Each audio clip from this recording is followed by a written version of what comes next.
All right. Good evening, everyone. On behalf of is this really loud? No? Okay, good. On behalf of EatReal, I want to thank you all for joining us tonight for another event in this week's symposium, Food Injustice in the 21st Century. Before we begin, I'd like to extend our special thanks to the MCAB Speakers Committee, the Environmental Studies Department, Chalice House, Atwater Commons, and Dolce. We'd also like to express our solidarity with the March Against Police Brutality earlier this evening, for the injustices against which each of our groups fight are deeply intertwined. For those of you who may not be familiar with EatReal, we're a student organization that aims to increase the amount of real food in Middlebury's dining halls. Using the standards set by the Real Food Challenge, we consider food real when it meets at least two of the following categories: local, humane, ecologically sound, and fair. We achieve this by collaborating with the administration, dining services, and the Environmental Council, as well as by raising awareness about socially and environmentally responsible food in the campus and community through events like this. In doing so, we hope to cultivate a more mindful dining culture and a more sustainable food system in Middlebury, one which prioritizes workers' rights, animal well-being, and ecological resilience. In the past couple of days, we've engaged questions about food justice, security, and sovereignty at our Atwater dinner, taken action in an organizing workshop with Migrant Justice, and learned about the transformative power of food movements with last night's keynote speaker, Eric Holt Jimenez. We invite all of you to join us tomorrow for a workshop with Hunger Free Vermont, where we'll discuss strategies to combat hunger in our own state, and for an EatReal themed Dolce dinner on Friday. And the tickets go up at 9 p.m. tonight, so get your phones ready. This week represents EatReal's commitment to making the conversation about sustainable, just food more inclusive and socially representative. We hope that this symposium can help us usher in a new period of activism at Middlebury that brings together cultural and environmental organizations to effect needed change in our campus community. Tonight we're joined by Dr. A. Breeze Harper, also known as Sistah Vegan, whose talk is entitled "On Ferguson, Thug Kitchen, and Trayvon Martin: The Intersections of Post-Race Consciousness, Food Justice, and Hip-Hop Vegan Ethics." A prolific writer and activist, Breeze's work concentrates on the intersections of race, gender, class, and the environment. In 2010, Breeze edited Sistah Vegan: Black Female Vegans Speak on Food, Identity, Health, and Society, a first-of-its-kind anthology that explores how a group of activists are decolonizing their bodies and minds via whole foods veganism. Building off of the book, she also launched the Sistah Vegan blog, an online forum to discuss not only vegan identity in the United States, but also how post-racial and normative whiteness attitudes manifest themselves in the Western ethical consumption movement. After publishing a novel earlier this year, her current book project explores the intersection of Black masculine identity and vegan hip-hop ethics. After graduating from Dartmouth, she completed a master's in educational technologies from Harvard University in 2007, and she also holds a PhD in critical geographies of race and food from UC Davis. Breeze currently resides in San Francisco with her family. Tonight's talk will be followed by a question and answer session, but thanks again for coming, and please join me in welcoming Breeze.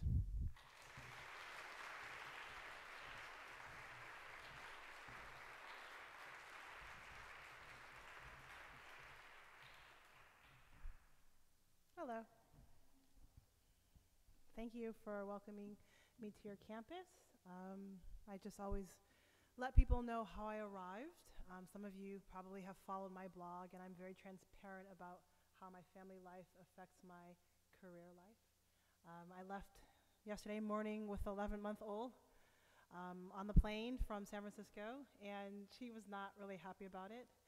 But we arrived, and she's doing well now. One of the students named Nina is taking care of her. But it was quite a challenge to get out here and nurse on demand on a plane with this little squiggly baby. But we did it, and for me, nursing on demand is a food justice issue, and I'm just really fortunate that Middlebury and the students that put this together were able to accommodate that and let me bring my baby with me. So I thank you very much for allowing me to do that, and also hopefully it's inspiring to people who do want to nurse and have a career. Like if you can work with organizations or companies to let them know that nursing on demand really is a food justice issue, and it's something that isn't taken seriously, at least in America. It's something that we can get more support around. That would be great if people are interested in about that. you can contact me personally. So this evening, I'm going to present to you the work that I've been doing, and this is actually brand new. So I'm writing a book. It's called G's Up, Hose Down, Black Masculinity, Veganism, and Ethical Consumption, the Remix.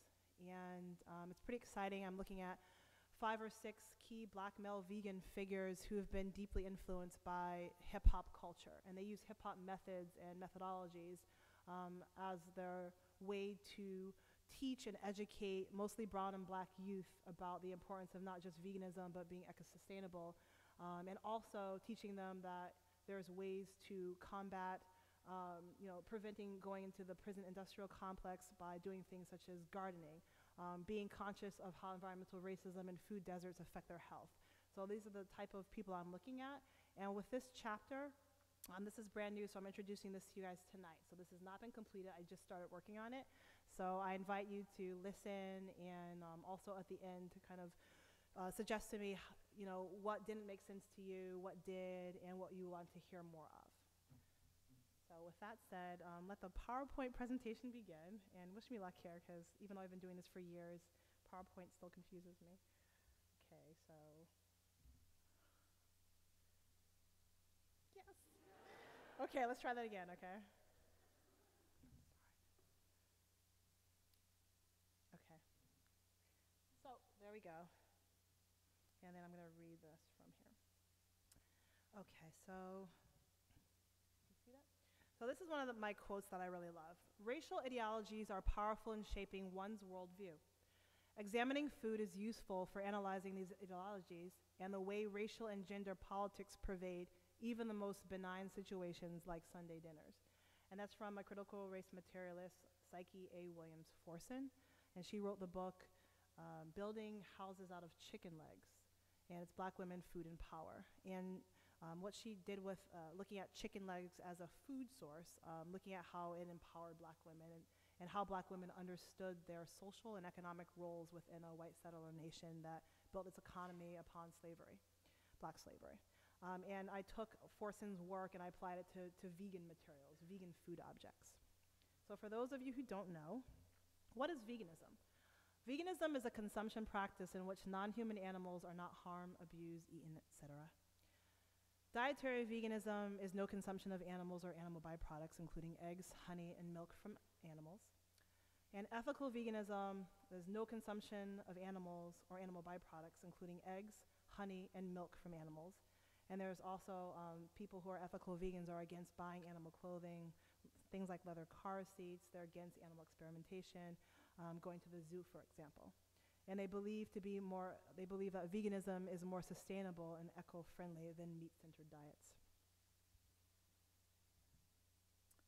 So what I do is I'm a critical race materialist as applied to ethical consumption studies. So what that means is I apply critical studies of race to ethical consumption objects. So I look at meanings applied to vegan and healthy objects, such as, healthy food makes healthy bodies. I look at how these objects are used and how they can shed light on racial power dynamics in white settler nations such as the USA, and how these food objects are how these food objects are used to contest or reinforce racial power dynamics. And as mentioned before, my work is from the Sistah Vegan Project, and what I did was I applied applications of black feminist critical race and critical whiteness theories to discover how black people, mainly females, practice and define veganism, eco-sustainability, and animal compassion. So I've been doing this work for a while, and I have found some vegan food and healthful eating themes in the vegan mainstream. So one thing that comes to me repeatedly is this concept of post-racial. So that is that race no longer is a significant impediment to creating equality, happiness, health, etc. And that if you bring up race in any form, it means you're actually racist. The images of people in vegan culture, the mainstream, are white, young, able-bodied, upper middle class, heteronormative, and thin. And that they become this benchmark of healthy, moral, and green living.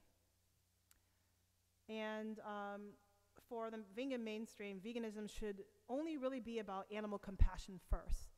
And also individual health comes as kind of like a second theme. However, silenced are the realities of people of color that cannot be post-racial, as well as how being low income affects the ease of going vegan. So these are the themes I've been seeing for the last 8 years. And also, I noticed that there's this move toward whiteness when I look at the vegan mainstream, and that whiteness isn't just about, you know, racial phenotypes. It's this body of ideas, a value system.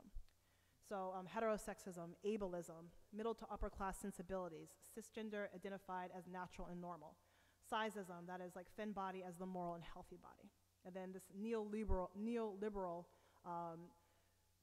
value system, and that there's this belief that change can only really come through individual consumer power versus making structural change. So for instance, all you need to do is buy vegan products to create a healthy body.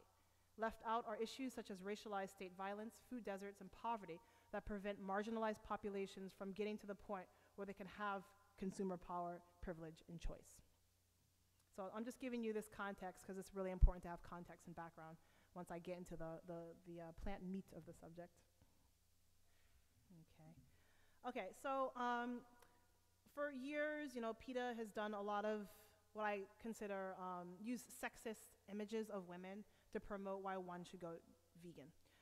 But more importantly, they have this very clear definition of what a healthy body is. It's racialized and it's gendered. So it's this, you know, hyper-sexualized, heteronormative Pamela Anderson Lee, this white woman, and she is the ethical body. And I know they have other people now that are in there, a few, you know, colors mixed in. But for the most part, when people think of the ethical body and PETA, they think of Pamela Anderson. That's the image that comes up. And I found this very interesting throughout my years of research. So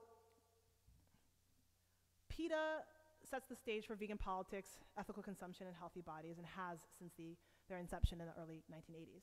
And like I said, PETA's moral body is Pamela Anderson, young, thin, white, blonde, upper middle to upper class, straight, to be consumed by men, and let's assume these men are straight, once these men go vegetarian or vegan. And then the immoral body that PETA and PETA supporters really defined in the past, I guess it was 5 or 6 years ago, was Michael Vick. Do you remember Michael Vick? And he was engaged in pit bull fighting. He's an NFL quarterback. And he got in big trouble. He lost his contracts. And Michael Vick, he epitomized like the working class urban upbringing, the African American male and who uses animals for dog fighting. And a lot of people started talking about how like this rap and hip hop culture created bodies and communities that are savage and uncivilized like Michael Vick. So there was this, you know, more PC way of saying that once again black people are savages and look at how they treat these animals. So that was kind of what I saw, these, you know, Pamela versus Michael Vick. So Michael Vick is like the antithesis of the vegan body.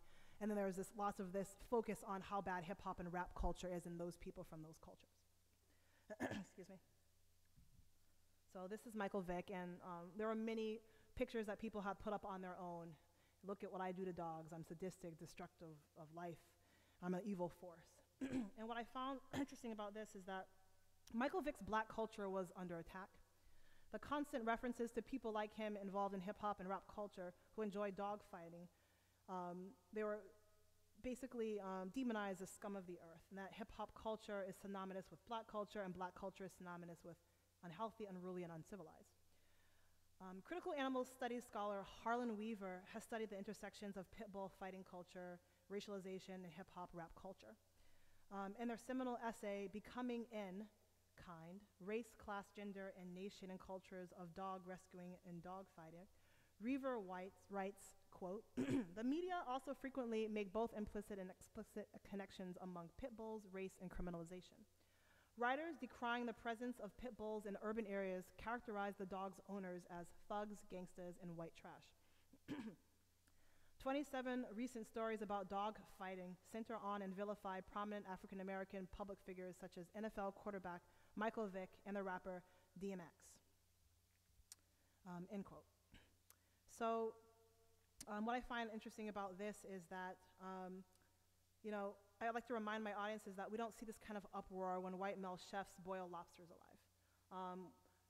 And it was amazing that mostly white vegans as well as white omnivores really enjoyed making geographies of black urban life, hip-hop culture, gangster, thug life, the culprit yet never, for example, like I said, questioned how the violence of white supremacist-based capitalist society made these white male vegan chefs savage. So it was just this interesting way of looking at how, one way of relating to animals and being violent against them were racialized or demonized in the sense of Michael Vick, and then with this other demographic, no one's like, there's no uproar. So I found that interesting.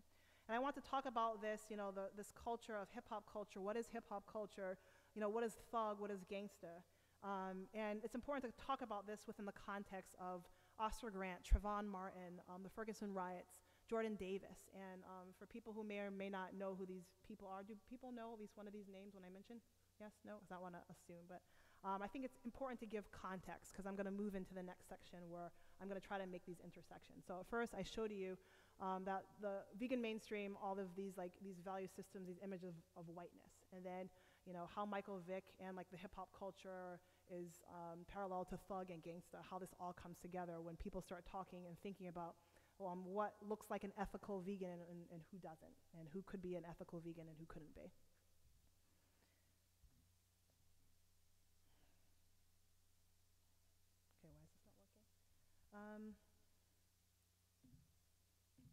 I'm down here. Okay, so the mainstream would have you believe that hip hop is uncivilized, it's unhealthy and unsustainable.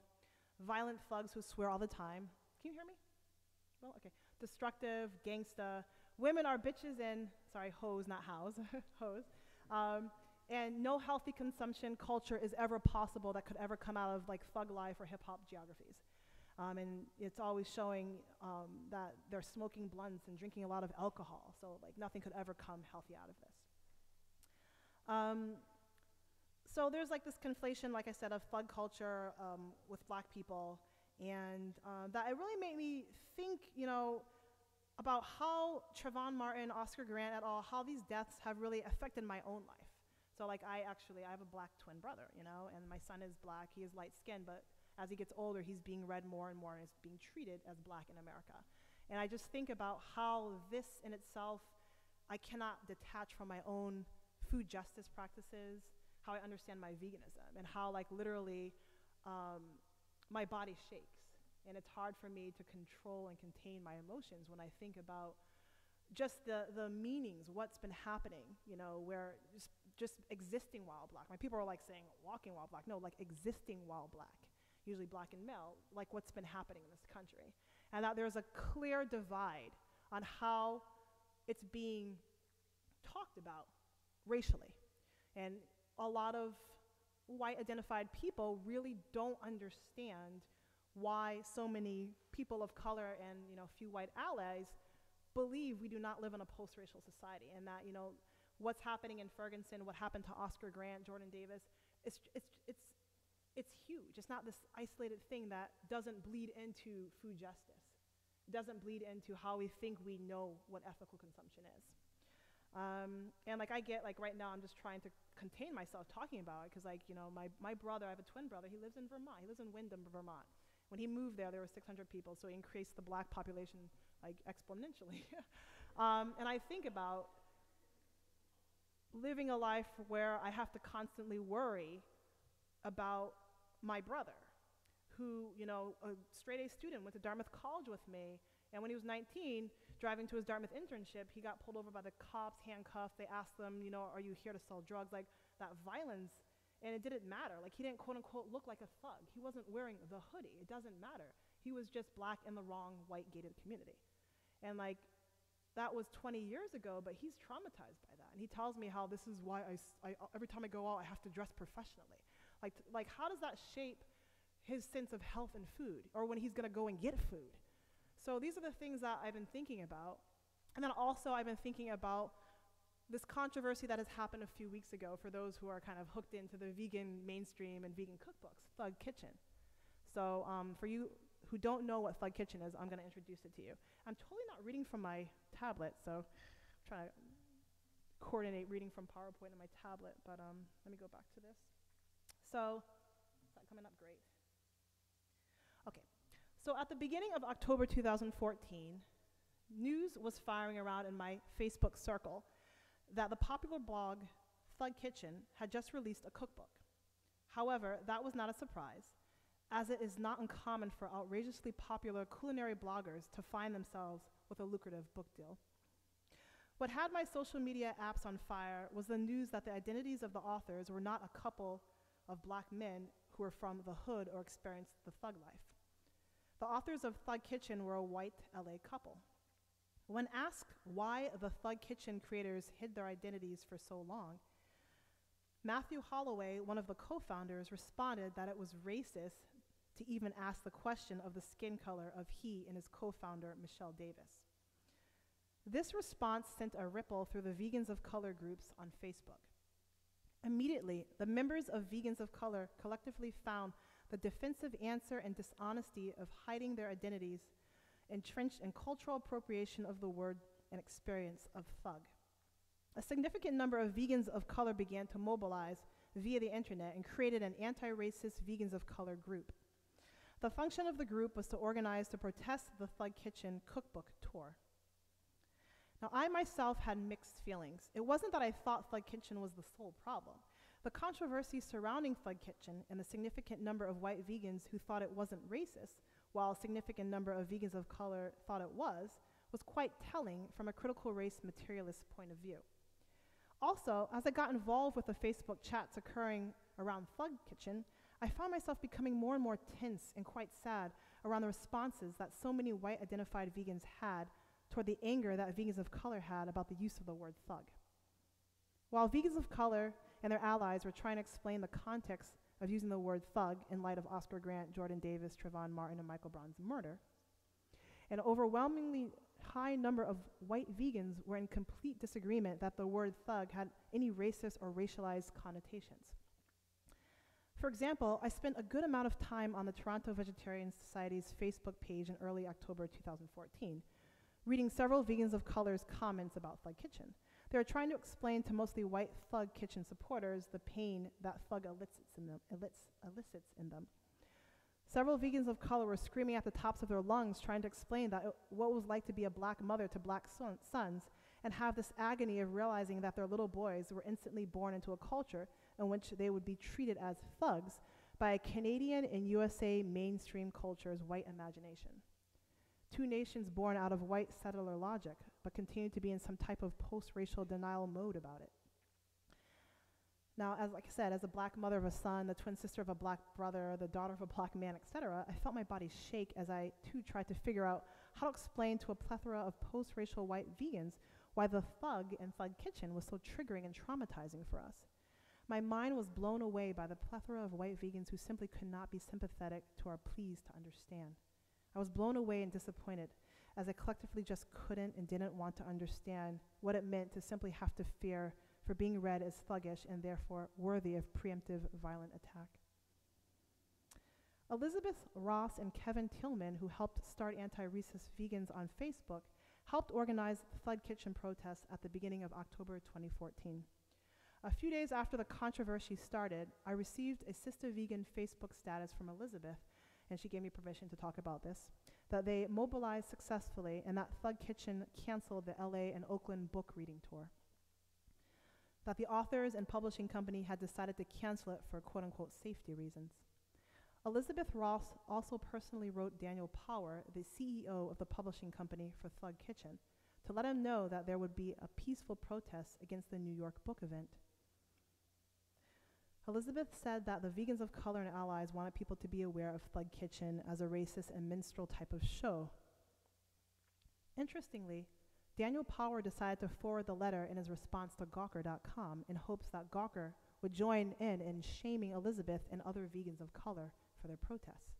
And I'll read part of the letter. Quote, Dear emailer, thanks for your note. And the emailer is Elizabeth, but he took her name out to protect her. I don't share your opinion that the word thug is a code word for the N-word. Thuggish behavior is fairly accepted as boorish, bullying, and domineering in a character regardless of ethnicity, and the tone of the book, including the extensive use of swear words, is symptomatic of that behavior.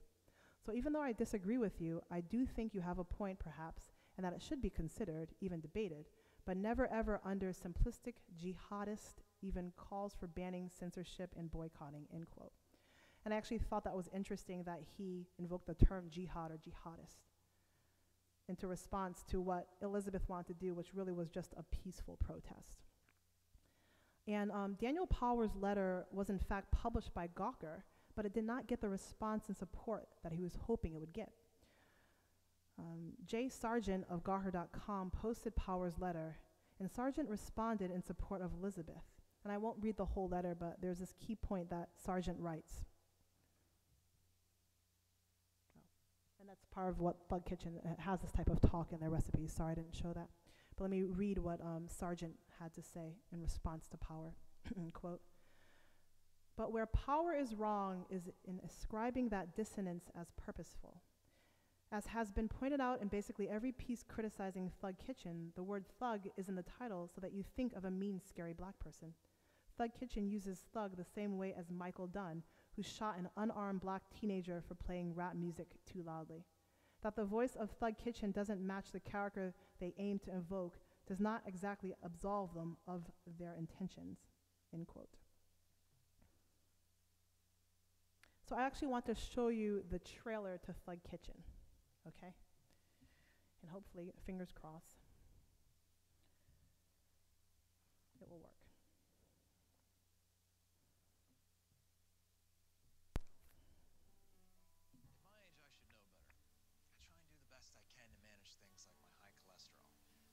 Seemed to work. So I went to see my doctor, and he told me I might be suffering from a condition that affects lots of people today. Not giving a fuck about what I eat. That's when I found out about the Thug Kitchen cookbook. It's full of delicious plant-based recipes that really inspired me to get my shit together. Start eating some real fucking food. And now I'm feeling better than ever. Who are you? I remember a time when I thought my kids got enough nutrition from that prepackaged bullshit I'd buy at the store. I was such a lazy fucking asshole. Now that I've got the Thug Kitchen cookbook, I don't play that shit anymore. I love to cook good food, but who has the fucking time to hunt down a dozen exotic ingredients just to eat better? Not at my age. Thug Kitchen helps me cut through the bullshit with language that I can understand. If you or someone you love suffers from chronic drive-through dinners, meat sweats, gut rot, sugar shakes, or just want to get your shit together, see if the Thug Kitchen cookbook is right for you. Thug Kitchen is not for everyone, including people who might be offended by words like ass, shit, fuck, or motherfucker. Some side effects may include feeling better, looking fly as fuck, saving some goddamn money, and in some cases, increased culinary competence that could lead to becoming a skilled son of a bitch in the kitchen. So find out today if the Thug Kitchen cookbook is right for you. You'll be fucking glad you did. What are you doing here? I said get out. Shut up. Oh, I'm still here. Just call your mother. God, fucking kids. It's okay, you can laugh, it's fine. Okay, so that's that's the trailer that came out, and everyone was like, "Oh my god!" So it's funny, like it's hard to explain it, but it's like funny if it were the Onion type of humor, and then the Onion's been really critical about race and white privilege and all that stuff.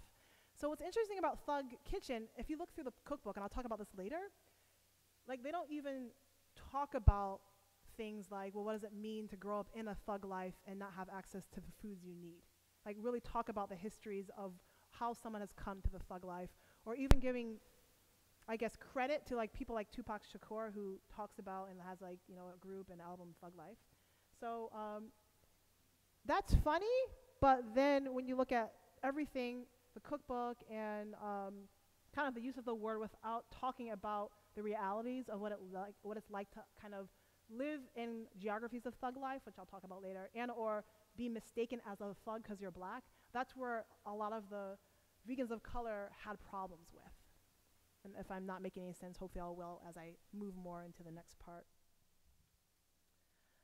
So that was like a quote from, what's his name? So let me just go back to my notes.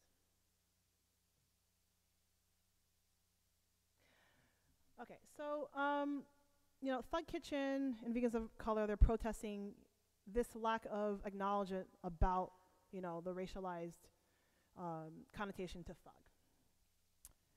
So I want to move on and say that the other week I searched for book titles with thug in the title in them in Amazon.com. And over 100 titles, 90% depicted black characters on the cover, and it was focused on urban black life. Mostly novels from urban lit genre, it was obvious to me that the connotation of thug is black, urban, and gangsta, and reflects the embodied experiences and perspectives from people who identify as black and urban from the hood. Now it's obvious this is how the Thug Kitchen authors are using the word thug. So when I listen to and read white commenters defending the use of thug as not black, I kind of roll my eyes even more and truly wonder what rock many of these people have had the privilege of living under in order to not need to know this recent and racialized history of the word thug. Like, where have you been where, you know, thug has been invoked a million times to actually defend why these young black men were killed. So also the word thug, when I type it in Google, the most popular information pieces that come up, it's referring to Tupac Shakur's Thug Life. Am I dating myself? Do people know who Tupac Shakur is? Okay, sorry, I shouldn't make assumptions. And Shakur, he writes about what he means when he says thug life. Quote, commonly mistaken for a criminal, thug life is the opposite of someone having all he needs to succeed. Thug life is when you have nothing and succeed, when you have to overcome all obstacles to reach your aim, end quote. And then in a 1994 interview, Shakur sheds more light on how he is invoking this term thug life, quote. My mother was a woman, a black woman, a single mother raising 2 kids on her own. She was dark-skinned, had short hair, got no love from nobody except from a group called the Black Panthers. I don't consider myself to be straight militant. I'm a thug, and my definition of thug comes from half the street element and half of the Panther element, half of the independence movement. Saying we want self-determination, we want to do it by self-defense and by any means necessary. That came from my family, and that's what thug life is. It's a mixture, end quote, and that was from a 1994 interview. So I want to actually kind of play that for you, a part of it. Please work, because I think it's just really important to kind of get context, and I think a lot of people who don't understand mainstream hip-hop culture, representations of hip-hop and thug, it's actually very misleading. Okay. I'll play a little bit of it.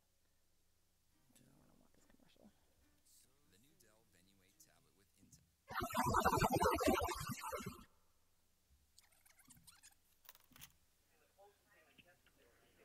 don't want this commercial. The new Dell Venue 8 tablet with Intel. I have the vegetable spring roll and Dungeness crab cake.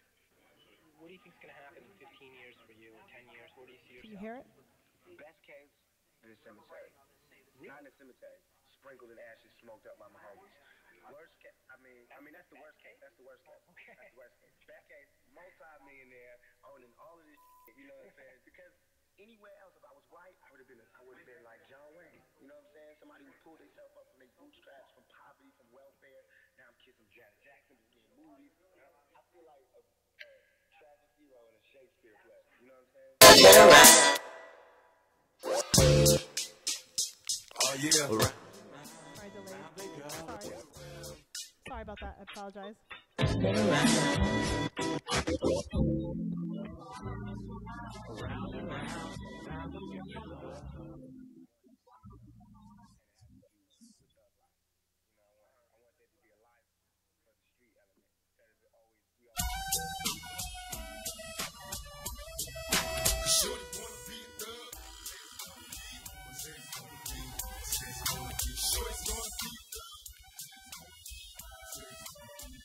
That's his mom.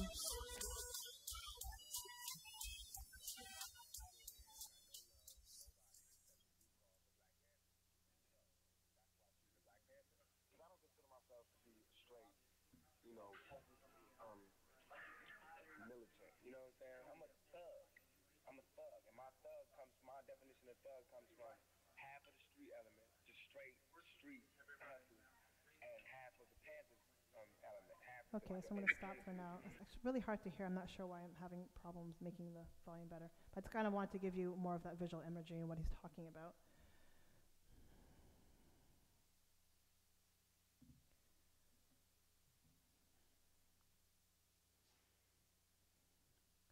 So were you able to hear it, or was it just really bad to hear? Was it hard to hear?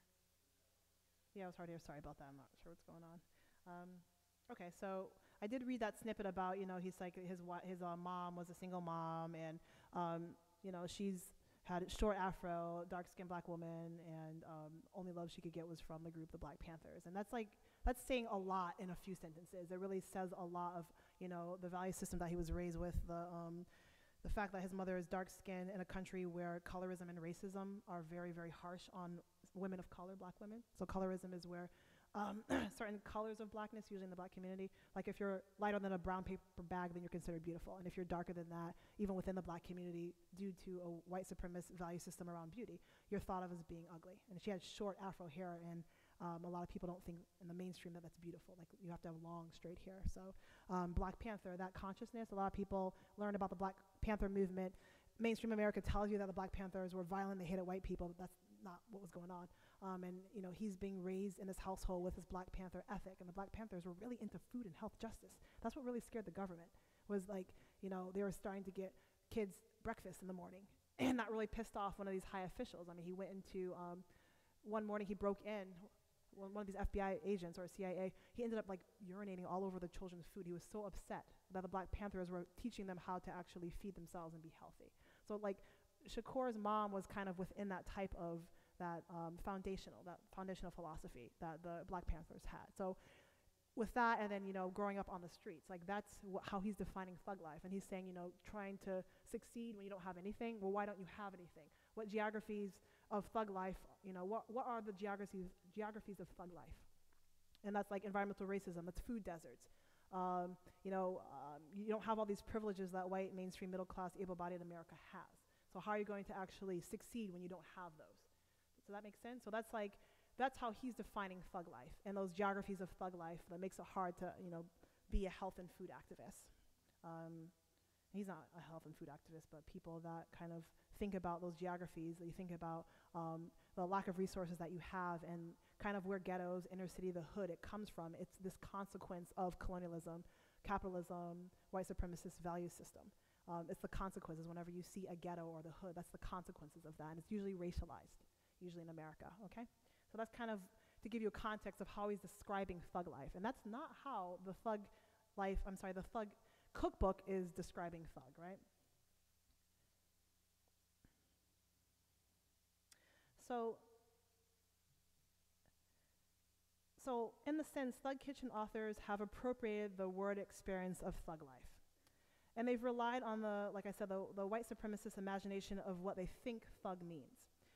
Now, Shakur even talks about how mainstream media is making him and thug negative, that a thug is lots of cussing black men without much depth or intelligence. And when you apply to how thug is being experienced by protesting vegans of color, this is kind of what Thug Kitchen feels like to them. Thug Kitchen is a minstrel show of foul-mouthed black people who, even given the chance to create a vegan cookbook, would put in foul language after every other recipe ingredient. There wouldn't be any depth of understanding that Tupac Shakur and others have, who have embodied this knowledge of thug life. Now, Holloway and Davis's appropriation of the word thug becomes problematic because it not only erases the significance of Shakur's thug life essence, it becomes a mockery of how a white LA pro-vegan couple thinks of or imagines how inner city black people from the hood would communicate culinary ideas around healthy eating. And when Shakur, like I said, talks about these obstacles to achieving a healthy and economically stable life, he's talking about factors, like I said, such as environmental racism and food deserts, racial profiling, lack of adequate healthy living resources, etc. All factors that would affect the ease of going vegan and making holistic, healthy meals that are in Thug Kitchen cookbook. And Thug Kitchen blog and book do not address the lack of easy access to healthy and holistic food life that one finds in geographies of thug life that Shakur comes from. And such geographies can also be referred to as what geographer Neil Smith calls uneven geographies of development. And critical race geographers such as McKittrick, Ruth Wilson Gilmore, and Clyde Woods have added a racial component to this concept of uneven geographies. So such a racialized component shows the social and economic devastation and the ongoing consequences of neocolonialism fused with white supremacist-based capitalist system have caused within brown and black communities throughout the USA. So for Shakur, the strategy in using the word concept thug life is political and consciousness raising, a way to encompass non-white ontology and bring forth how a black racialized consciousness impacts black ontology within white settler nations like the USA. So I want to actually skip ahead and talk about, so this is Thug Life, this is Thug Kitchen. So what would it actually look like if black vegan men who were born and raised in hip-hop culture, what would their response to geographies of thug life or living as a thug, what would that look like in the form of vegan activism? What does it look like? How they define thug, and how even if they never grew up in thug culture, they still have to navigate being always seen as a thug. What does that look like?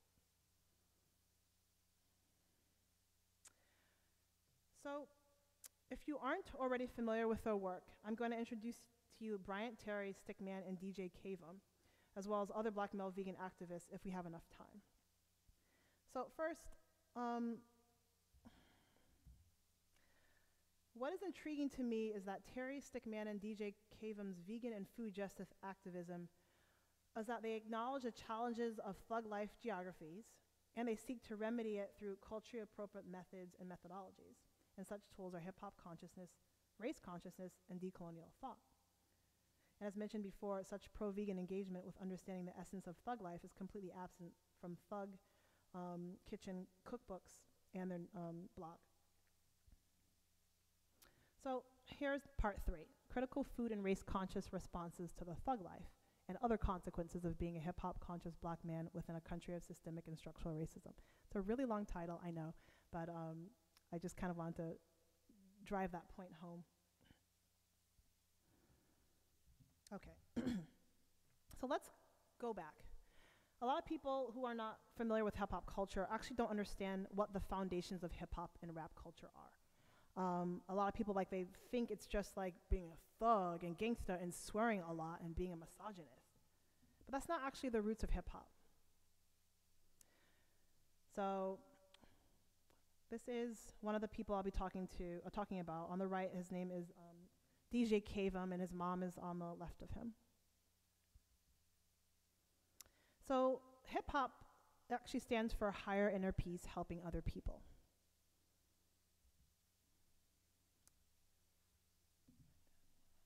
So here's a quote from DJ Kavum. And he says, "I follow and teach the basis of hip-hop culture, higher inner peace, helping other people. In order to bring about the respect that hip-hop deserves, I share its history, that it was created by youth to cause positive change, to stop violence and provide an artistic outlet. When this is understood, it makes perfect sense as to why it works for my curriculum and as a teaching tool."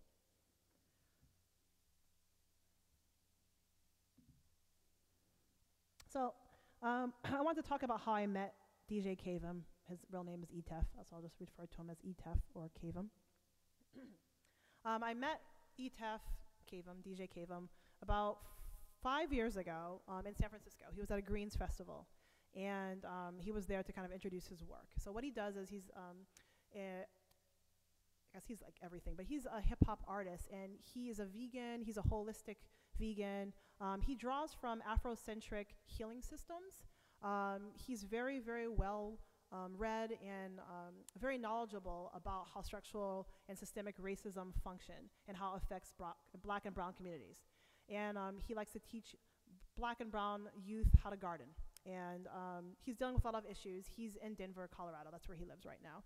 And I met him at the San Francisco Greens Festival, and just was blown away by this 23-year-old who was asking a question to one of the speakers that I had also gone to see. Her name was Queen Afua, and she engaged in Afrocentric veganism.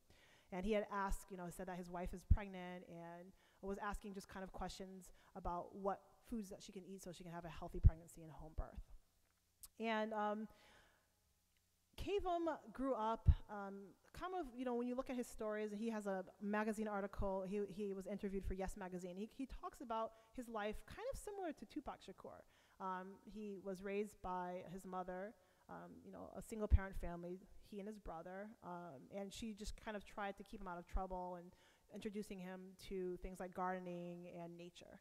and how he was, witnessing a lot of the violence in his communities, and how he wanted to do something about it. So at a very early age, that he just really got into using gardening and vegan cooking as a way to redefine what a thug life is, what gangsta means, and really try to use these as tools to combat the prison industrial complex, to also use these tools to deal with the health ailments that come out of eating or not getting the resources you need when you live in food deserts. So, this was like kind of all this stuff was informing his veganism.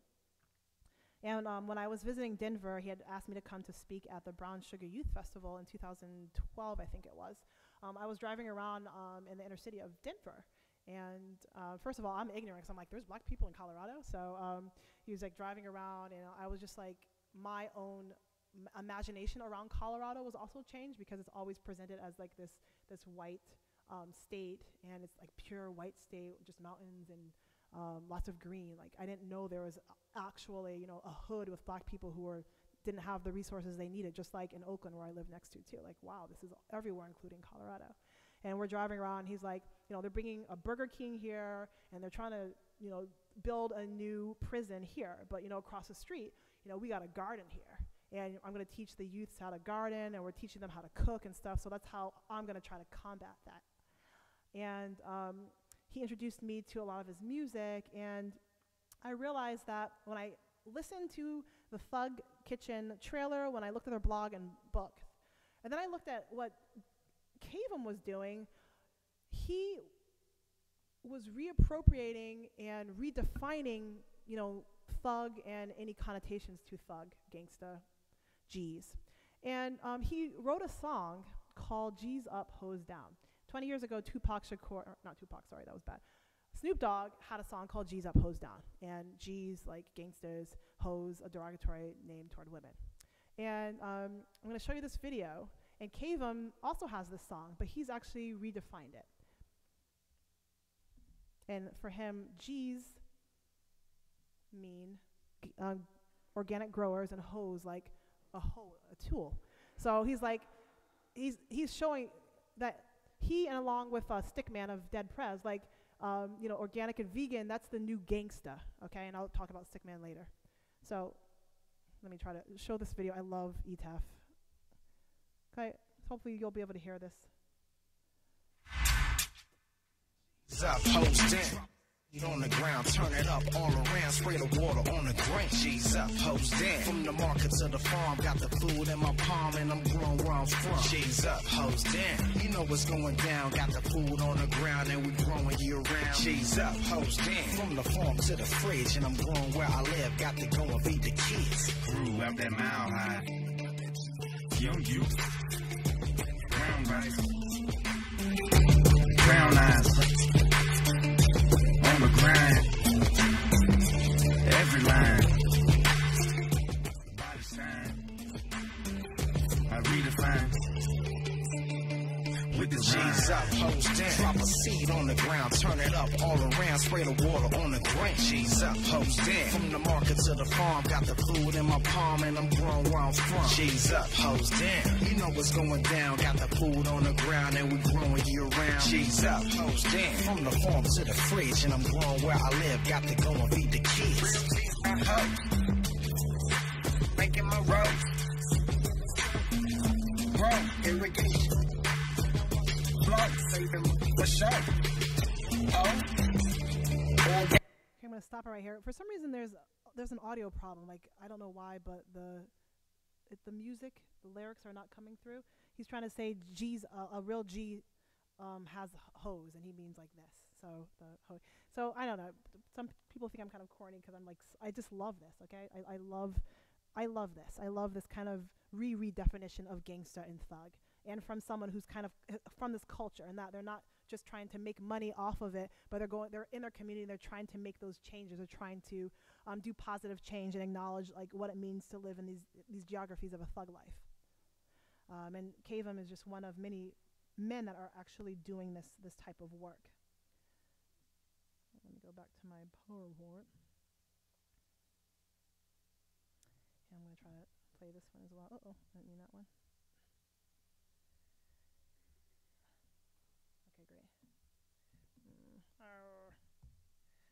Um,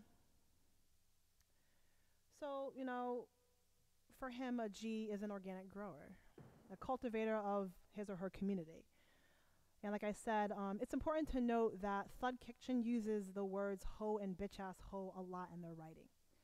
And it, of course, it evokes images of black and brown males of hip hop rap culture speaking negatively about females.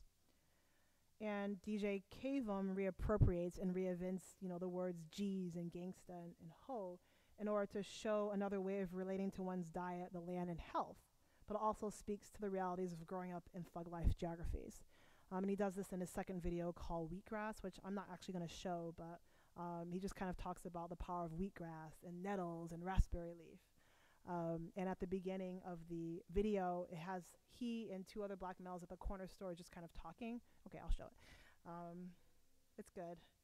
But he just kind of pay attention to what he mentions about the police and stuff. So.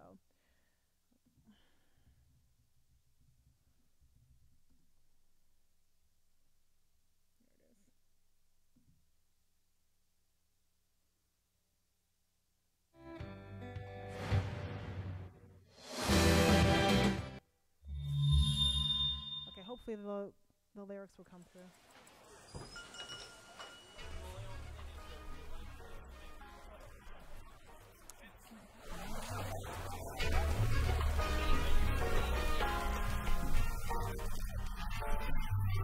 Okay, guys, I'm sorry. I'm not sure what's happening with the connection, but whatever connection is there. Huh? Okay.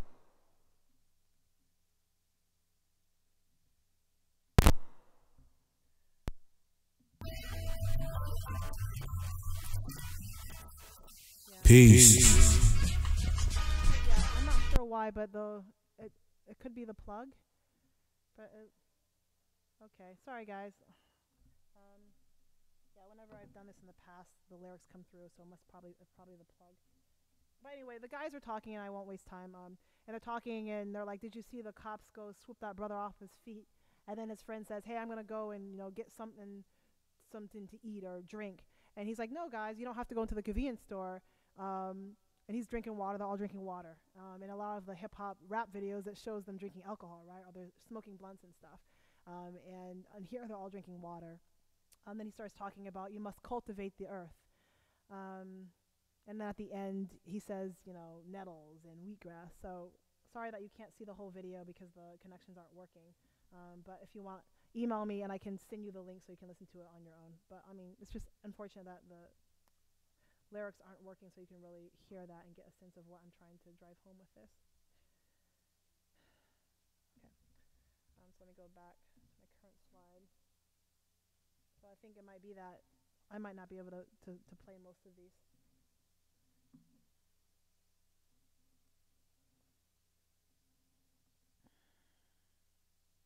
Okay, so the next person I want to talk about is Bryant Terry. Are people familiar with Bryant Terry's work?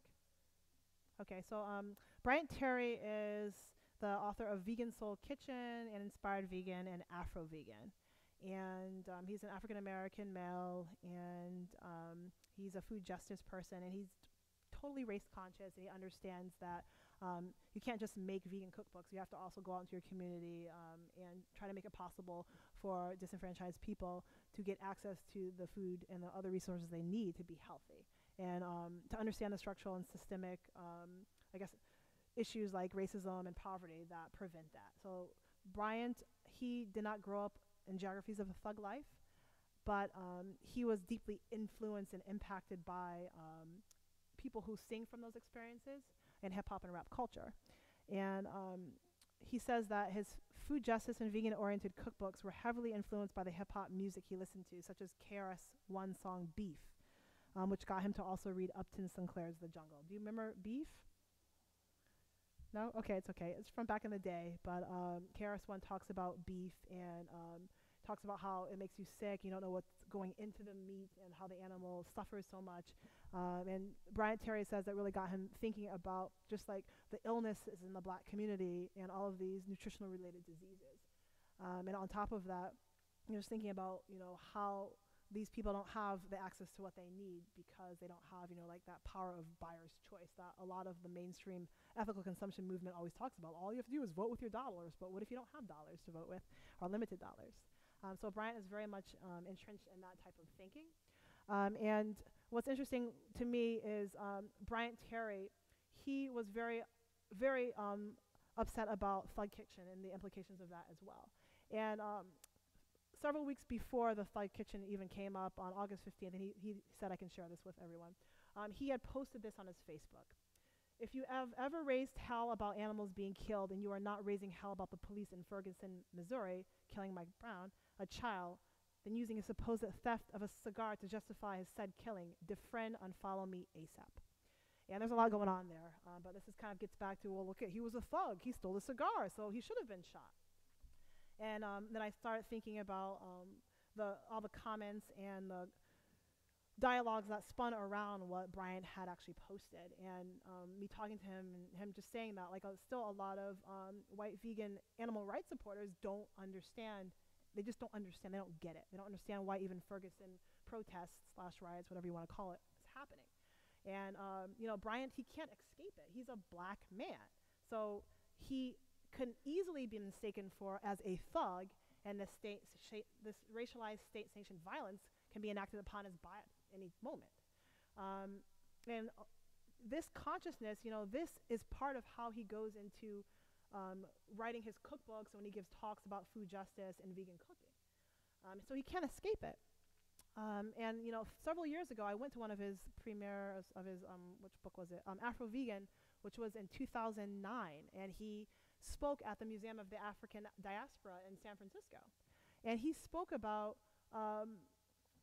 these images that were on the slideshow that he was trying to give, and the watermelon, the image of the watermelon was stuck.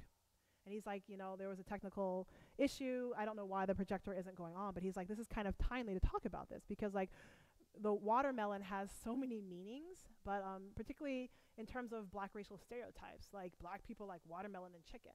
And he said he never tasted a slice of watermelon until he was in his late teens. And he said it's because his parents were like terrified of him doing anything that was stereotypically negatively black.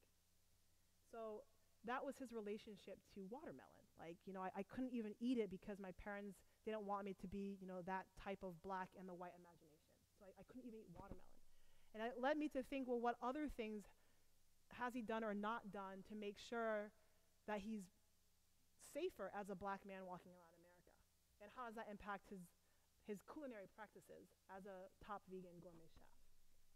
And, him posting this on Facebook, it really kind of drove that point home, even though it was like 6 years later that he's posting about this, the frustrations he himself has had in trying to get a lot of white animal rights vegans to understand why he starts with food justice and the health of the black community and understanding things like systemic racism first.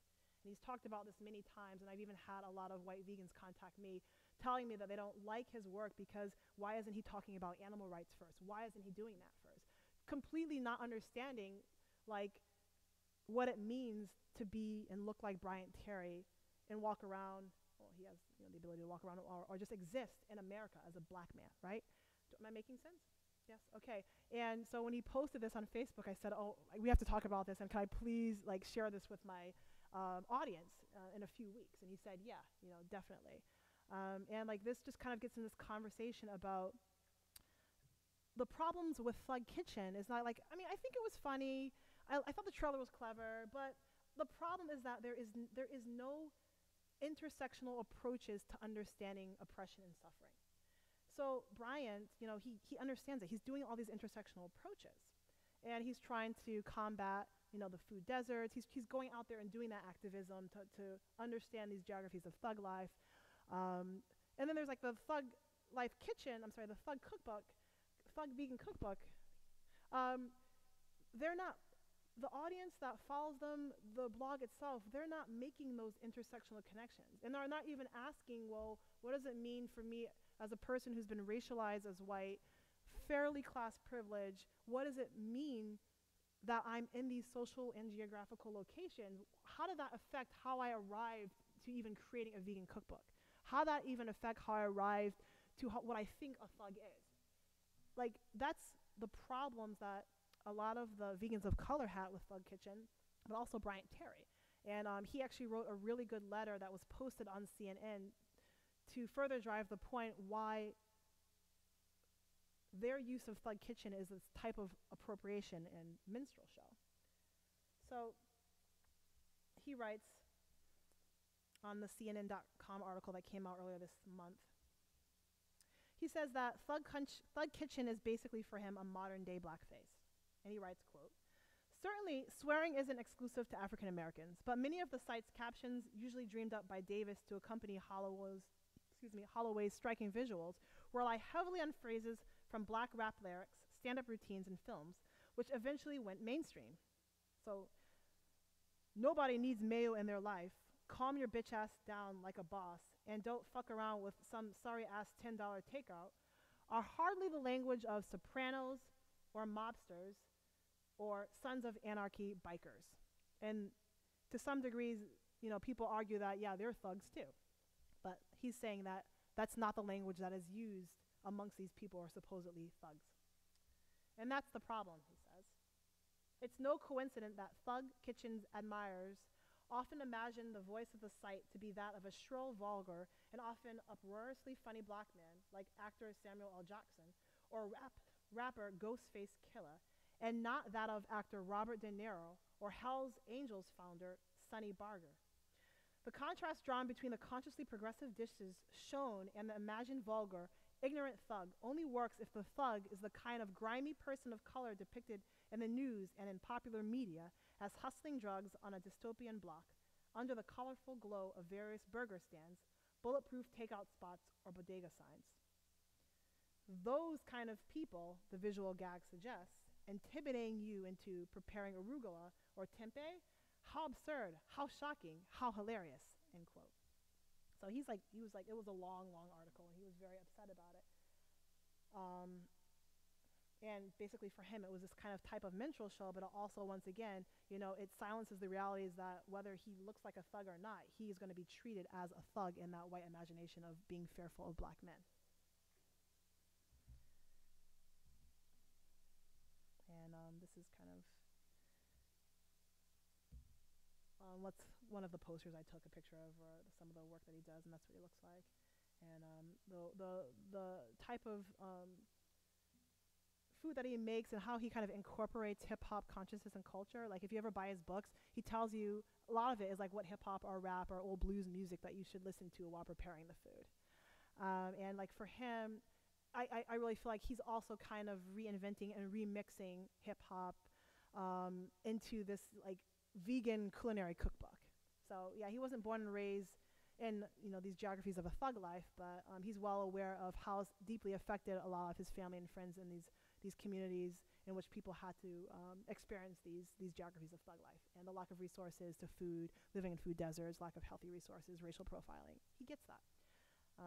And what he's doing, in a sense, is he's using also the concept of remixing in hip-hop culture.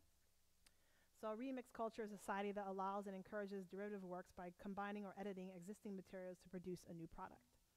So in essence, Terry is using what he learned from hip-hop, as well as other sites such as grad school and culinary school, to produce a new type of vegan activism that brings with it legacies of mostly black social justice, food justice, and hip-hop activist people.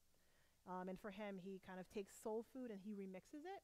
And I kind of want to use soul food as a way to understand, yet again, how black people have been demonized. So a lot of people are like, soul food is so bad for you. It's so bad for you. It's why black people are so unhealthy. They don't know how to eat well. And, you know, Bryant Terry kind of goes in and he acknowledges this rich history that is soul food. That, you know, people, that everything was taken away from them. They were still able to create this culinary delight that most people, regardless of their racial or ethnic identification, love. And he goes in there and he's like, well, I'm going to keep the old recipes, but kind of remix it using what would be considered more healthy, vegan, holistic approaches. But also still, you know, going back and thanking the elders for kind of bringing this to him and kind of remixing it with these other different ways of eating that are healthier. So he does not demonize soul food. He does not demonize black culture or what, you know, I think a lot of what Thug Kitchen does, which is it doesn't kind of reflect on and give homage to those of geographies of thug life, how they've actually created these bodies of knowledge and ways of knowing and being in the world. and with Bryant Terry, how he kind of remixes soul food using that hip-hop consciousness, race consciousness. He does it with care and love and with this kind of food justice, social justice foundation. And, there's a lot to be said about that because he has to be careful. He wants to make it appealing for Black and brown communities in a way that does not dismiss that rich history behind soul food. And lastly, I want to actually talk about another person who's understands the thug life or gangsta life and is kind of revamping it and redefining it. So are people familiar with Stickman? So Stickman is one of the there's two members to the group called Dead Prez. And Stickman is a vegan, and he came out with a new album 3 years ago called The Workout. And I would play it, but I'm pretty sure the audio doesn't work. But he has a song called Back on My Regimen, and I could rap it for you, but you would cry because I suck at it. But he's like, back on my regimen, back on my weight gain, back to the gym again, back on my vitamins, back to feeling stronger than I ever did again. I probably totally butchered that, sorry. But the video has he and 5 or 6 Black men at this working class gym, just like old school gyms, before, I don't know. It's like the way I grew up. This is the gym that kind of looks grimy and it's hardcore. You're there to work out, not to just look cute and it's clean and pristine. And he's working out, and there's he's there, Supernova Sloan. He's the son of Queen Afua. She's a very popular Afrocentric vegan. They're all there just working out. And there's these interesting ways of defining their manhood through talking about we're doing yoga and we're eating vegan food and don't eat sugar. Sugar is the new crack. Okay, so you have to actually see the video, but it's interesting how most of them grew up in this thug life or gangster culture, but they're redefining gangster or thug life in a way that is proactive to help Black and brown communities combat the health problems, combat the food deserts. So he has this new shirt. It's called Healthy is the New Gangsta. So he, as a person part of that culture, is redefining it in a way that is vegan, holistic, and healthy. In addition, when I looked at Thug Kitchen, the cookbook, there is no reference to how do I get access to these foods. I am on a budget. I'm a poor person. I don't have access to these. And Stickman's really dedicated to helping people, and he's focusing on the urban geographies, inner city. How do we get these foods? So this is how you cook vegan. This is what it looks like to be vegan. But how do we have access to those when we have limited resources? So he's really focused on that, and that's another acknowledgement of food deserts as a consequence of these thug geographies, thug life geographies. So this is when I try to explain kind of in a nutshell, what hip-hop veganism looks like and how these men are negotiating, what this thug mainstream connotation and then the actual realities of what it means to, be part of this thug life because of those consequences of what has happened with colonialism and those results. These are the themes that I see. So Stickman, DJ Kavum, and Supernova Sloan have applied fascinating meanings to veganizing one's diet and lifestyle within the context of thug life. So mainstream vegan health canon promotes supergreens such as kale and wheatgrass and spirulina as post-racial and conscious eating endeavors, while these Black male vegans don't. So they're totally we're not post-racial, and this is how you can actually use some of these holistic healing foods to deal with the stresses of living in geographies of thug life, living with the stresses of, oh my God, my son was racially profiled and put in jail, and I'm having these, sleep issues. I'm having these psychic and physical traumas around that. How do I actually heal myself with certain foods? So these greens become these healing foods against it. And for Stickman et al., these holistic vegan diets are connected to decolonizing the Black body, the community, and culture from the ill effects of systemic whiteness and colonialism and capitalism that put many in the situation that live in the thug life or in living in these geographies of a thug life. So, kind of to conclude, that's what a lot of the vegans of color and allies had problems with. They had problems with like Thug Kitchen. When you look at the trailer and look at the book, yeah, it's funny, but then we look deeper into it and the context of what's been happening in the last few years, and it coming through a lot now that we have social media. Always hearing about some young Black kid being shot just because, well, why not? You're a young Black kid. That needs to be understood within that context. And a lot of the post-racial white vegans not really understanding why, how thug is being used in Thug Kitchen by these authors, why that's a problem. And why that there seems to be no solidarity or really understanding that you can't just be anti-specious and a vegan and then pretend that we live in a post-racial age, or pretend that, you know, things like Ferguson and Trayvon don't affect black and brown communities who are trying to get, you know, food security and food justice as well as racial justice. So I want to leave you with something that's really funny, and like the audio doesn't work, but The Onion had this really funny article, and this they had this funny video. So let me first, God, this is annoying. So let me first show you this picture. For Breeze, who doesn't know how to use. Okay, great. So I don't know what I'm doing. So it's The Onion. So to kind of leave you with this, and I had a picture I was going to show, but obviously I don't know how to access it. But it has this other thing that was controversial that came out. It's this white woman with blonde hair. She's wearing a vegan do-rag, and it's $50. So I went on Facebook, and everyone was like, "Oh Lord." And like there's a racialized context to a do-rag. Yes, many people can wear them, but there is a certain racialized history to it, okay? And it's kind of like, look, I can wear a do-rag or a hoodie, but I can kind of look like a thug, but I'll never really look like a thug because I'm a white woman. And The Onion has this funny article, this funny video. It's called "The Judge Rules a White Girl Will Be Tried as a Black Man." And gosh, I really hope the video works. Oh, there's got to be a way to make this work. No, it doesn't work. It's like not working. Yeah, it usually works. I think it might just be the cable because it works when I do it at home.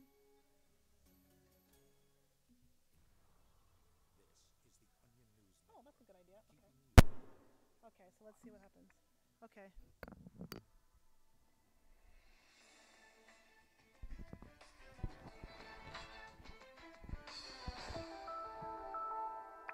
We begin tonight with an update on a story we've been following all week. Hannah Stevenson, the 16-year-old girl from Detroit, accused of stabbing a classmate to death with a screwdriver last month.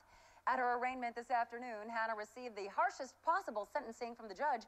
She will be tried as a black adult. Due to the extreme and violent nature of this crime, this court finds it fitting to try the defendant as an African American. Henceforth, you will be referred to for the jury by the name Wandell Brown. Once the trial begins next week, all courtroom images of Hannah will depict her as a 300-pound muscular black man, and jury members will be instructed to imagine her as such. We're going to do our best to make sure that Hannah is treated with the sympathy and sensitivity that she, as a photogenic white girl, deserves. This is America. Nobody deserves to be treated as a black man. Now that Hannah has been ruled black, the court has instructed local media to assume she's guilty, and the police have retroactively charged her with assaulting her arresting officer. Hannah's 24 character witnesses have been replaced by a single crack addict who goes by the name of Skaggs. Hannah's parents are, of course, planning to appeal the ruling, saying that their daughter should at most be tried as a black celebrity or a stunningly beautiful Filipino lady. Every time I hear a story like that, it makes me so glad I'm exempt from the legal system. Okay, and for people who don't know that, that's satire. And The Onion is like really critical of like racial relations in this country. So yes, you can laugh. It's okay because they're like, they got my back. So anyway, this is, like I said, this chapter is a work in progress, and there's like a lot going on that I'm trying to compact and just move through as a social scientist and as a professional, but also as someone who's like just emotionally and deeply affected by doing this work. And like I left you with that because, you know, people are saying who support Thug Life without really thinking about like what images are, you know, evoked in one's head in the mainstream, like thug, like that. The Onion article kind of says it all. Like we're just gonna just replace her image, and then all these other images come up that he was a thug, and you know, you go from before you even know who you are, you're innocent until proven guilty, and then with this, you know, young white woman, she's innocent until proven innocent, and then now that she's gonna be tried as a 300-pound muscular black man, she's guilty. So it's just kind of what that does, and you know what these imaginations around thug mean, and you know how that actually affects how people are treated, and why people have these, you know, these responses to this use of thug, and the authors of Thug Life not really deeply talking about, you know, what it means to have done what they did, and that a lot of these vegan of colors, they want to have this dialogue, but they're kind of being shut out and called like, you're being racist for bringing up skin color. So what I want to leave with this audience is, you know, in terms of understanding food justice, you have to also understand racial justice, and that you can't, you know, separate the two. And that for a lot of us doing this work, because I do race justice and food justice, like I can't separate it, and neither can Brian.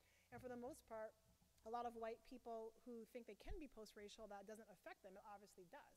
Because if they're in denial about these things, or they don't want to educate themselves more about how it actually affects every community of color that needs to get, food and healthier, that in the long run, no one's going to win. So that's kind of what I want to share with you. And to think about, like, yeah, it's cool, the Thug Kitchen, I can see how it's, is very entertaining and stuff. But for people who had asking me over the past few weeks, well, I don't understand why there's this controversy around it, why so many vegans of color are upset.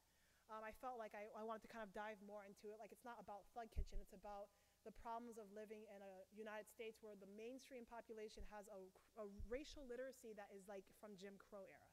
Like, racism is lynching black people. Racism is joining the KKK. They don't understand it's shifted to more structural and systemic processes. And we don't have that literacy on purpose. We're in this age where we have a black president and like everything is okay.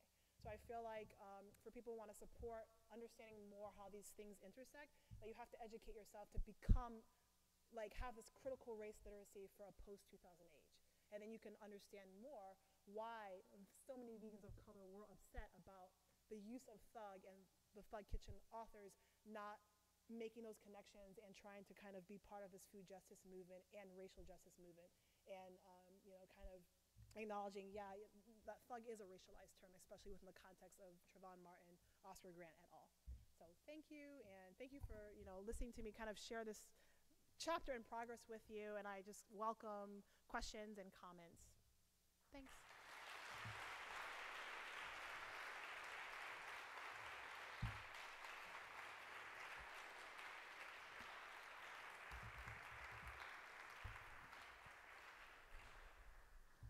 Hey guys, we're going to open the floor. Is this working? Yes, I hear you. We're going to open the floor to questions for those of you who have time. I would also like to commend Breeze on being able to present a work in progress, because that is something that is very hard for someone to do. Thank you. So really, really great presentation, and I appreciate how you have allowed us to broaden our perspective on both food justice and combating racism. So does anybody have any questions?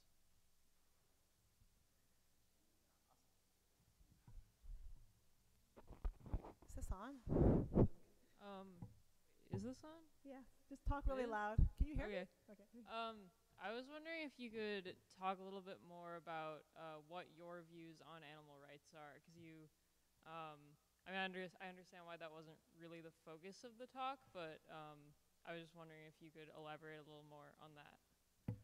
Yeah, I'm not really, okay, so this is going to be really quick.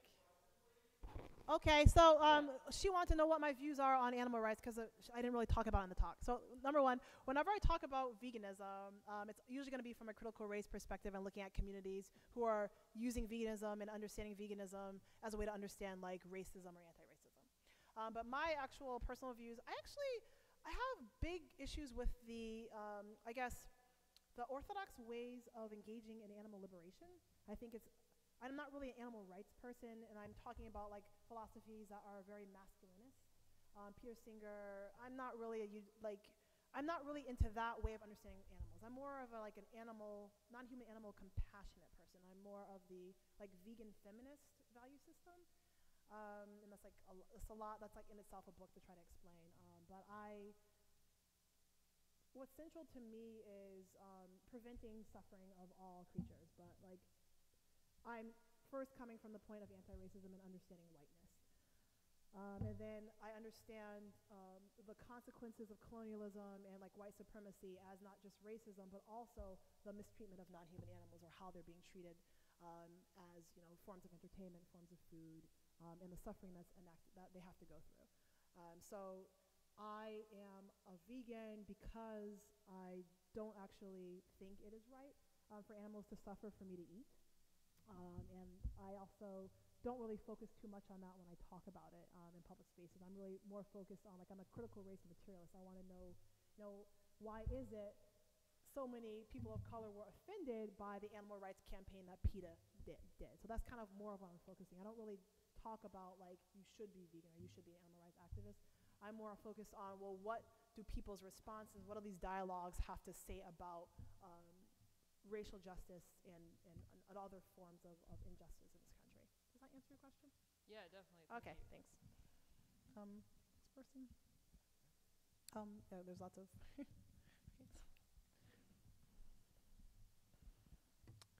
Hi, thanks a lot. Whoa, that's hi. Thanks a lot for a really interesting talk. And something that really spoke to me was this issue of remixing the classics and how that intersects with identity, both national, regional identity, all these sorts of things. A few years ago, I read about whole food and all that sort of stuff, and how processed foods are bad, and it was a realization that I had. And reading Michael Pollan's book, where he was saying, well, you should follow the traditional diet of Japan, Italy, Eskimos, and I was thinking to myself, as I was born and raised in Puerto Rico, where the traditional diet is marked by colonialism and white rice and beans that are not grown in Puerto Rico, and salt cod that's from Norway and Nova Scotia. And these are huge parts of my identity as an eater in Puerto Rico. And not just for me, but for my family. And we're dealing with these issues. And I was talking to my mother and all these things. She said, well, okay, we're not eating white rice anymore, and instead of rice and beans, we're doing quinoa and beans.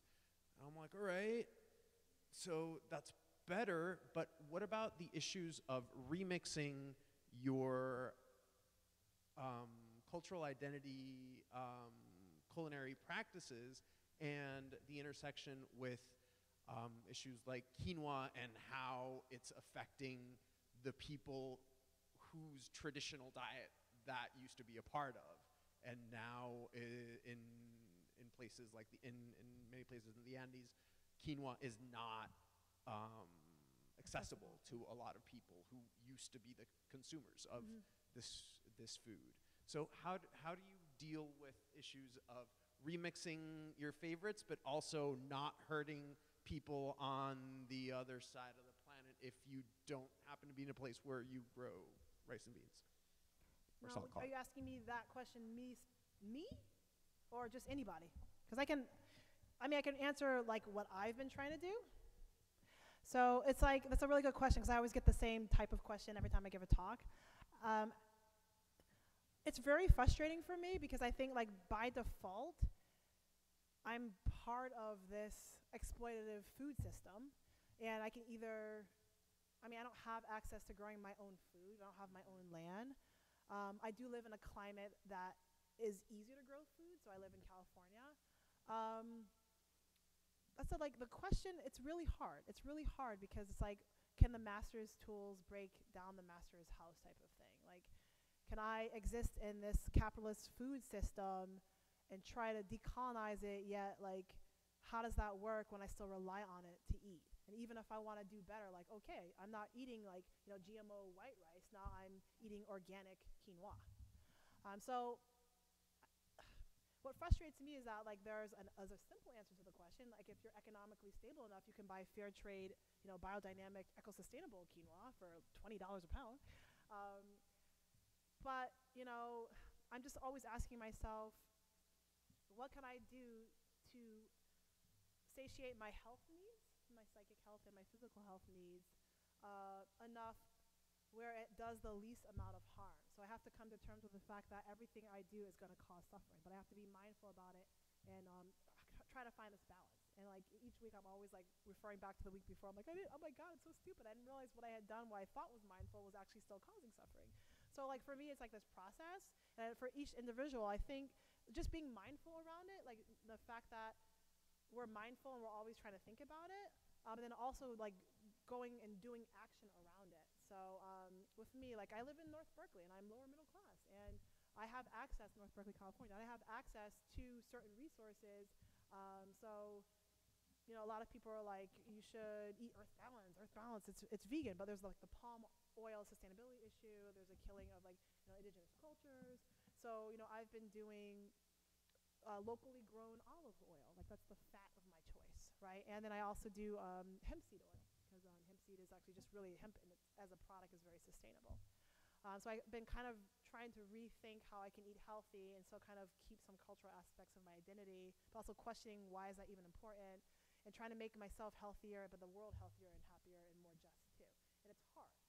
It's really hard, but I'm hoping to do that through different ways, and just kind of giving talks or going online. I have internet, privileged access, and trying to talk with other people to see what they're doing. And it's hard. Like, I don't have a good answer, but I know as long as I'm trying to constantly educate myself about it, and also to even decolonize my brain around vegan as cruelty-free, that I feels like I'm getting kind of closer to making sure that I'm creating the least amount of suffering.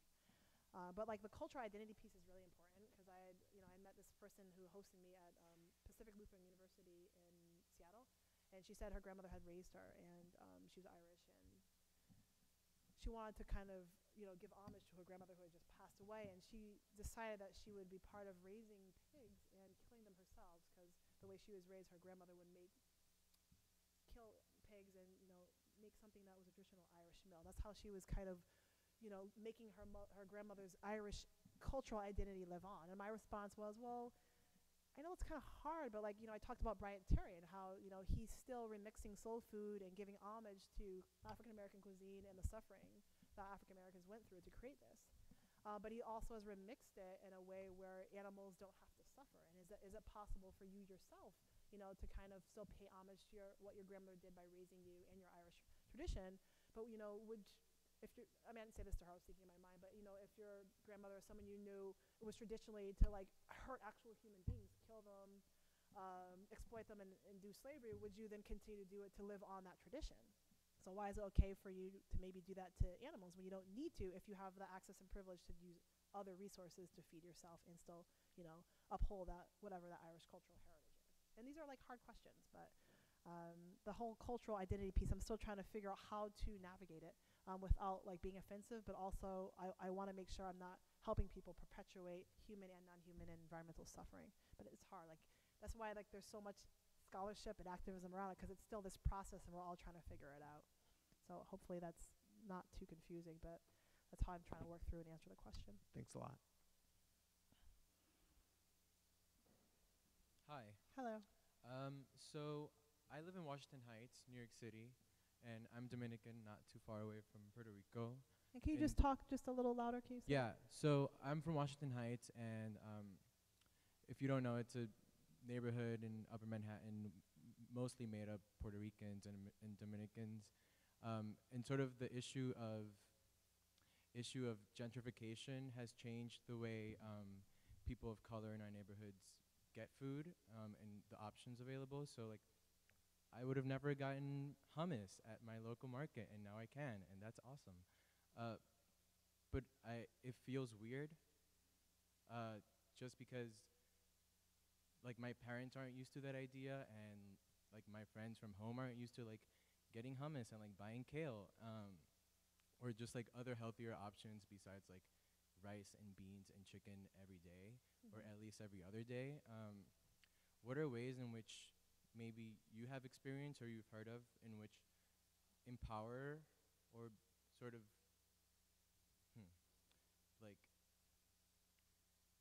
help address mending the gap between these two cultural identities, and also I guess what you think is most effective in ways that aren't excluding to neither of them, because I find that difficult, buying hummus should not be a difficult thing, but it is in America, so great. It looks like Bryant and not I can't eat watermelon, it shouldn't be that difficult to think about what eating. Well, I don't once again, there is no easy answer. For me, I can talk about my personal experiences with my parents, and first of all, change rarely happens overnight, and a lot of us were in this kind of quick satisfaction culture, because I guess for those of us who have access to technology and apps, everything happens really fast. But change does not happen overnight. So when my parents first learned, especially my mom, that I was practicing holistic veganism and I wasn't eating certain things that she had made, usually from the soul food cultural culinary heritage, she was she didn't like that, and why this isn't good enough for you anymore, and this weird defensive things. And that was 10 years ago. But it took 10 years, but mom doesn't really eat animal products anymore. Mom's like, yeah, I went to Walmart and I bought myself a bag of organic spinach. And I bought myself, you know, a pound of fair trade organic coffee because I don't do that Dunkin' Donuts stuff anymore. Just talking how my mom talks. And she's like, but it took 10 years. But like, because she'd always see me doing it, and I never even proselytized. I just said this is what I'm doing and why. And my dad, like before she actually could admit it, he would write me and say, you know, don't tell Pat that I said this, but you know, she's been talking about how she stopped eating all the sugar and she feels a lot better. So it's like just me kind of doing it and her seeing it and seeing how I was feeling and how I would talk about, oh yeah, I cured my own eczema, my incurable eczema, by just drinking lots of nettles tea and eating red clover. Her seeing that and being a sufferer of eczema and, you know, sinus allergies and seeing that I wasn't suffering anymore, she didn't do it overnight, you know, but 10 years later, she's drastically changed her relationship to food. And to add on that, like my parents, they're poor. They live in poor rural New England, and they do have access problems with food and stuff, but they're just like trying to figure that out and navigate that. But they also realize, you know, that it is cheaper to do certain things. And it's also, they are able to raise some of their own food. So, you know, with me just talking about and them seeing me do it, I see 8-10 years later how they've actually incorporated a lot of what I've suggested or what I've done into their diets and their lifestyles, and then being really excited about it. And they're not so defensive, or my mom's not so defensive anymore when I start talking about these things I'm doing. If anything, she's now asking now, you know, what do you do for this? Or, you know, I just realized, you know, I don't have to cook with Crisco anymore. I can actually use olive oil. And it tastes good. I had to get used to it, but it tastes good. So I don't know if that's kind of offers you a little hope, but like I had to accept that my parents are not necessarily going to change overnight, and nor should they, especially if they don't have access to what I have easy access to as someone who is more lower middle class and living in Berkeley, California. But, you know, I just kind of go with it through mindfulness and compassion. Like, no one wants to be proselytized, and no one wants to actually be talked to as if they're, you know, this child doesn't know anything and just being condescending. Like, that does not work. So I just, like I said, mindfulness, compassion, and just kind of doing and showing. And that's what helped. But, like, if you expect the change to happen over, like, night, you'll become frustrated. And that's what I had to just kind of let go of. Hopefully that answers you or inspires you a little more. Thank you so much. Yeah. Thanks. And I have time, sorry, I have time for one more question, but people can, only because I hear my daughter screaming. The baby's probably screaming, so. Someone, I know you in the front had raised your hand first, yeah, with the scarf. And if you have questions, you can, I should put my computer up. You can email me. Let me just show my information so you can contact me. I mean, if your daughter's crying, I can email you. So that's all my information. Oh, cool, it doesn't work. That's supposed to be my information. Let's try that again.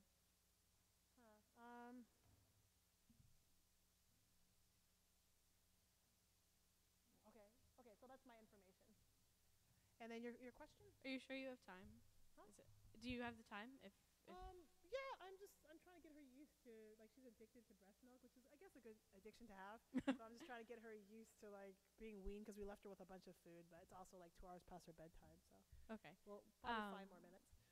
My question was about remix and Was about what? Remix, video remix in particular. Yeah. And I was wondering if there's any remix or study of depictions of black food in the media going on. And I realize that kind of has its own privilege and access to remix tools within it. But I like watching this, I was just so interested if there's anyone looking at like video, television, film, not just the music side of things. There probably are. I just can't think of them off the top of my head right now. Yeah. So you're looking for just images. Yeah, and the idea of remixing popular media to twist the narrative on how, like, food is racialized in the media. That's kind of, it sounds a little tangential now, but. No, I'm just trying to understand are you looking for something that's similar to images of what, like, Bryant Terry does, or are you looking? More like in film and television, are there people looking at how black food is presented and then trying to remix film in that way, like make remix video, or critically looking at the media representations of television and film and food.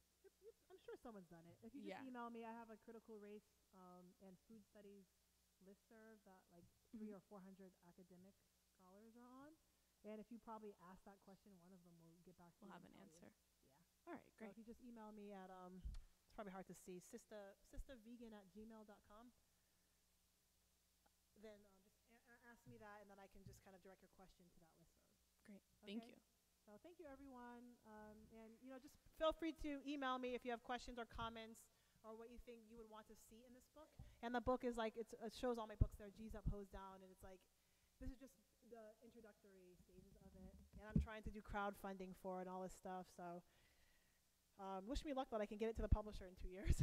So thank you very much.